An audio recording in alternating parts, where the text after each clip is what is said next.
Halo, Bi. Poneh iki. Klemer golek senananku tok ae. Iya, sengenamu iki ngangeni lho, Bi. Woi, Rasa getah-getah ngono lho, Bi. Aku mung teko artine bahasa Inggris, makan memberitahu iki apa artine ngono. pertanyaan paut mbok takokno aku, Jek.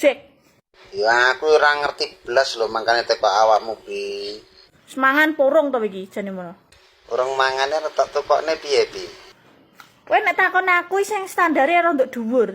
Aku po yo ngerti tingkatane bahasa Inggris iki tekan ngendi ra ngerti lho, Bi. Rumasanem aku ki mantan supir UFO. Apa iya, Bi? Oh, saking pintere wong kok mbok takoni pertanyaan receh ngene opo, Jek. Ora ngerti tenan lah lho, Bi. Wong aku dikongkon karo PT Bima wae lho, Bi, kon teko kuwi. Rungokno kabeh goboke, rungokno iki padonan.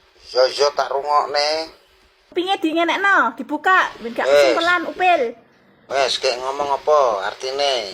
Makan kuwi it. Krungu apa ora? Yo. Makan kuwi it. Yo. Memberitahu kuwi ngono tel. Yo. Gabung jajal. Nek pinter, Apa mau, Bi?